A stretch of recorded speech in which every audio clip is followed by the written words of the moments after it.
बाजार में पहुंचकर घीसू बोला, लकड़ी तो उसे जलाने भर को मिल गई है, क्यों माधव? माधव बोला, हाँ लकड़ी तो बहुत है, अब कफन चाहिए। तो चलो कोई हल्का सा कफन ले लें।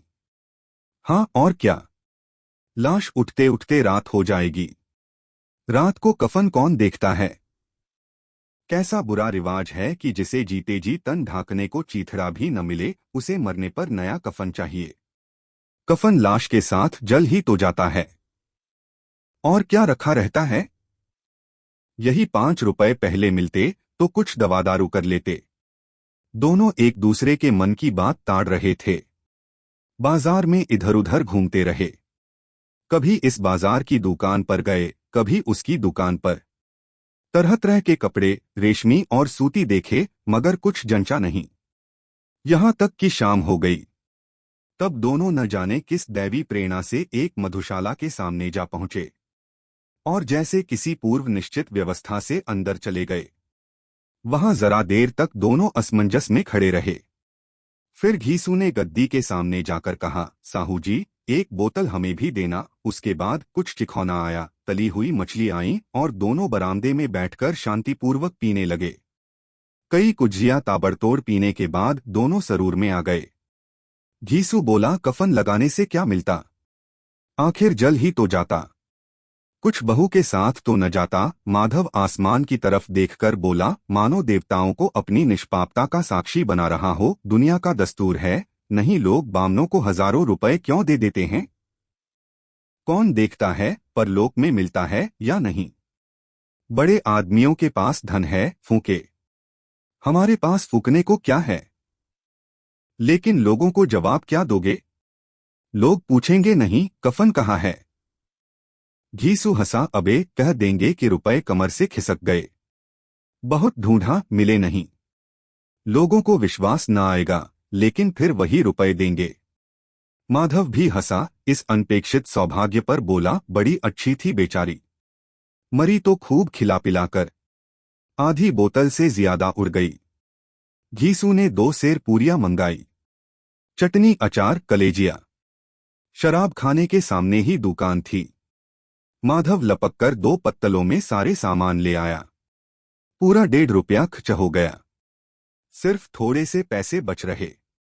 दोनों इस वक्त इस शान में बैठे पूरियां खा रहे थे जैसे जंगल में कोई शेर अपना शिकार उड़ा रहा हो। न जवाबदेही का खौफ था, न बदनामी की फिक्र। इन सब भावनाओं को उन्होंने बहुत पहले ही जीत लिया था। घीसू दार्शनिक भाव से बोला, हमारी आत्मा प्रसन्न हो रही है तो क्या उसे पुण्य न होगा? माधव ने श्रद्धा से सिर झुकाकर तस्दीक की, जरूर से जरूर होगा। भगवान तुम अंतर्यामी हो, उसे बैकुंठ ले जाना। हम दोनों हृदय से आशीर्वाद दे रहे हैं। आज जो भोजन मिला वह कभी उम्र भर न मिला था।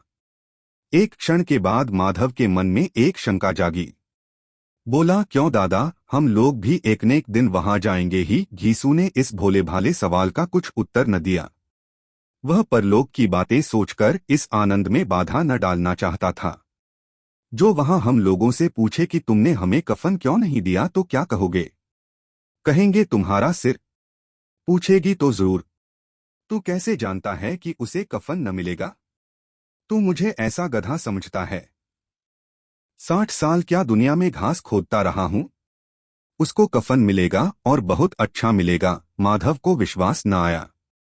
बोला, कौन देगा? रुपए तो तुमने चट कर दिए। वह तो मुझसे पूछेगी। उसकी मांग में तो सिंदूर मैंने डाला था। कौन देगा, बताते क्यों नहीं? तू कैसे जानता है कि उसे कफन न मिलेगा? तू मुझे ऐसा गधा समझता है? 60 साल क्या दुनिया में घास खोदता रहा हूं? उसको कफन मिलेगा और बहुत अच्छा मिलेगा। माधव को विश्वास न आया। बोला, कौन देगा?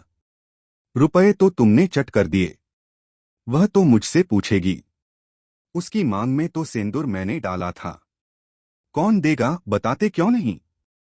जाएंगे जो गरीबों को दोनों हाथों से लूटते हैं और अपने पाप को धोने के लिए गंगा में नहाते हैं और मंदिरों में जल चढ़ाते हैं। श्रद्धालुता का यह रंग तुरंत ही बदल गया। अस्थिरता नशे की खासियत है। दुख और निराशा का दौरा हुआ। माधव बोला, मगर दादा, बेचारी ने जिंदगी में बड़ा दुख भोगा। कितना दुख झेलकर मरी। वह आंखों पर हाथ रखकर रोने लगा, चीखें मार मार कर। घीसू ने समझाया, क्यों रोता है बेटा, खुश हो कि वह मायाजाल से मुक्त हो गई, जंजाल से छूट गई। बड़ी भाग्यवान थी जो इतनी जल्द मायामोह के बंधन तोड़ दिए। और दोनों खड़े होकर गाने लगे, ठगिनी क्यों नैना झमकावे। ठगिनी पियक्कड़ों की आंखें इनकी ओर लगी हुई थीं और यह दोनों अपने दिल में मस्त गाए जाते थे। फिर दोनों नाचने लगे, उछले भी, कूदे भी, गिरे भी, मटके भी, भाव भी बताए, अभिनय भी किए और आखिर नशे में मदमस्त होकर वहीं गिर पड़े।